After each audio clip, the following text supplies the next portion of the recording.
തൃശൂർ ജില്ലയിലെ മലയോര മേഖലയിൽ വന്യജീവി ശല്യം രൂക്ഷമാണ്. പാലപ്പിള്ളി, കുണ്ടായി, ചൊക്കന തുടങ്ങി തോട്ടം മേഖലയിലെ തൊഴിലാളികൾ ജീവൻ കയ്യിൽ പിടിച്ചാണ് ഓരോ ദിവസവും പണിയെടുക്കുന്നത്. കാട്ടാനയുടെ ഉൾപ്പെടെ ആക്രമണം തുടർക്കഥയാകുമ്പോഴും വനം വകുപ്പിന്റെ ഭാഗത്തു നിന്നുണ്ടാകുന്നത് ഗുരുതരമായ നിസ്സംഗതയാണെന്നും തൊഴിലാളികൾ പറയുന്നു.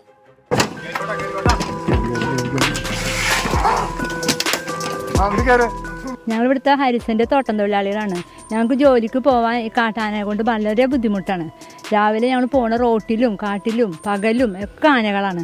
എന്ത് ധൈര്യത്തിലാണ് ഞങ്ങളിപ്പോൾ ജോലിക്ക് പോകേണ്ടത്? ഞങ്ങൾ വീട്ടിൽ നിന്ന് പോകുന്ന തിരിച്ചെത്തി ഞങ്ങളെ മക്കളെ ഞങ്ങൾ പോരുമ്പോൾ കാണുന്നതാണ്. തിരിച്ച് ചെന്നാലേ കണ്ടെങ്കിൽ കണ്ടു.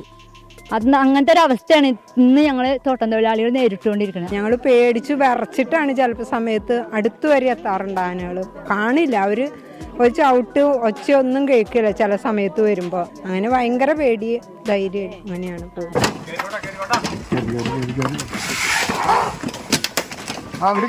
പുലർച്ചെ 3 മണിക്ക് റബ്ബർ വെട്ടാൻ ഇറങ്ങുന്നതാണ് ഇക്കാണുന്ന തൊഴിലാളികൾ. നേരം പുലർന്നാൽ പിന്നെ വെട്ടിയാൽ പാല് കിട്ടില്ല. റബ്ബർ കത്തിയും മനധൈര്യവും മാത്രമാണ് രാവിനോടും വന്യമൃഗങ്ങളോടും പോരാടുന്ന ഈ തോട്ടം തൊഴിലാളികൾക്ക് കൂട്ട്. കുണ്ടായി, ചൊക്കന, കാരികുളം, പാലപ്പിള്ളി, ജിംടോളി, എച്ചിപ്പാറ, മൈസൂർ തുടങ്ങിയ ഇടങ്ങളിലെ ഹാരിസന്റെ എസ്റ്റേറ്റിൽ പണിയെടുക്കുന്ന തൊഴിലാളികളുടെ എണ്ണം 3000 കടക്കും. മറ്റു തൊഴിലാളികൾ വേറെയും. കാട്ടാന ഓടിക്കാത്തതായി ഇക്കൂട്ടത്തിൽ ആരുമുണ്ടാകില്ലെന്നാണ് തൊഴിലാളികൾ പറയുന്നത്. ഒരു 5 വർഷം മുമ്പ് എൻ്റെ ഭാര്യ, ഞാൻ താമസിക്കുന്നിടത്ത് ആന വന്നിട്ട് എൻ്റെ ഭാര്യ മരിച്ചാണ്. അന്ന് നമ്മുടെ പല അധികാരികളും വന്നിട്ടുണ്ടായിരുന്നു, പല വാഗ്ദാനങ്ങളും ചെയ്തെങ്കിലും ഒന്നും നമ്മുടെ കുടുംബത്തിനൊന്നും ചെയ്തില്ല എന്ന് മാത്രമല്ല, നാട്ടിൽ ചെയ്യാമെന്ന് പറഞ്ഞിരുന്ന പല കാര്യങ്ങളും ചെയ്യാതെയാണ് പോയത്. 2016 വരെ എസ്റ്റേറ്റുകളിൽ കാട്ടാന എത്തുന്നത് അപൂർവമായിരുന്നു, അതും 1-2. ഇന്ന് 70 എണ്ണം വരെയായി ഒന്നിച്ചെത്തുന്ന കാട്ടാനക്കൂട്ടം സർവ്വതും നശിപ്പിച്ചാണ് മടങ്ങുന്നത്. പ്രതിദിനം കാട്ടാന നശിപ്പിക്കുന്ന റബ്ബറിന്റെ എണ്ണമെടുത്താൽ 10 വർഷത്തിനകം തോട്ടം മേഖല മരുഭൂമിയാകുമെന്ന് തൊഴിലാളികൾ ചൂണ്ടിക്കാട്ടുന്നു. ഉദ്രവിക്കാൻ പറയുന്നില്ല. അവരെ സംരക്ഷിച്ച് അവർ മനസ്സിൽ നിർത്തിക്കോട്ടെ. ജനങ്ങൾക്കും തൊഴിലാളികൾക്കും ജീവിക്കാനും പണിയെടുക്കാനും ഇതുണ്ടാവണം, അനുമതി കിട്ടണം. അല്ലാതെ എന്താ കാര്യം? മൃഗങ്ങൾക്ക് സംരക്ഷണം, ജനങ്ങൾക്ക് സംരക്ഷണം ഇല്ലാണ്ട് എന്താ കാര്യമുള്ളത്? കാട്ടാന ഉൾപ്പെടെയുള്ള വന്യജീവികളെ ഭയന്നാണ് തോട്ടം തൊഴിലാളികൾ പണിയെടുക്കുന്നത്. ആനയെ പേടിച്ചു പണിക്കു പോകാതിരുന്നാൽ കുടുംബം പട്ടിണിയാകും.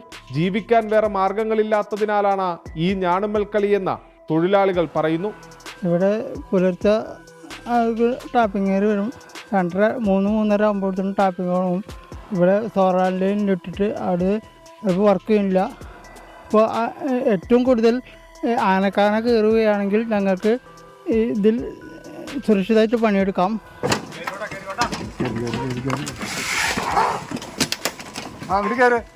ദൈക്കാണുന്ന തോട്ടത്തിൽ പണിയെടുത്തിരുന്ന തൊഴിലാളികളെ ആഴ്ചകൾക്ക് മുൻപാണ് കാട്ടാന ഓടിച്ചത്. പ്രാണരക്ഷാർത്ഥം ഈ തൂക്കുപാലത്തിൽ ഓടിക്കയറിയാണ് അവർ ജീവൻ രക്ഷിച്ചത്.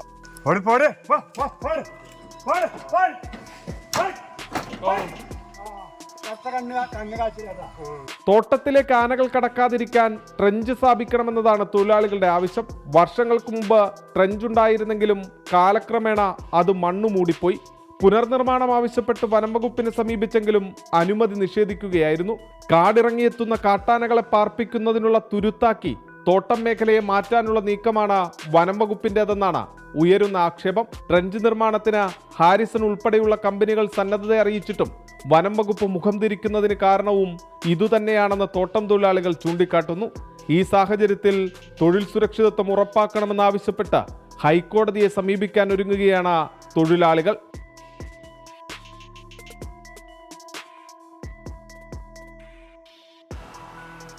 വയറെറിയാതിരിക്കാൻ ജീവൻ തന്നെ പണയപ്പെടുത്തി പണിയെടുക്കേണ്ട അവസ്ഥയിലാണ് തോട്ടം തൊഴിലാളികൾ. പരിഹാരമാർഗങ്ങളുണ്ടെങ്കിലും മുഖം തിരിക്കുന്ന അധികൃതരുടെ സമീപനം പൊതുജനങ്ങളോടുള്ള വെല്ലുവിളി തന്നെയാണ്. ക്യാമറാമാൻ വിനേഷ് ബാബുരാജിനൊപ്പം സൂരജ് ജി, 24. പൊതുജനം കഴുതയല്ല സാർ. അപ്പോൾ അവിടുത്തെ തോട്ടം തൊഴിലാളികൾ അനുഭവിക്കുന്ന ജീവിത ദുരിതമുണ്ട്. അതിന് പരിഹാരം ഉണ്ടാകുന്ന തരത്തിൽ അധികൃതരുടെ ഇടപെടൽ ഉണ്ടാകുമെന്നാണ് നമ്മൾ പ്രതീക്ഷിക്കുന്നത്.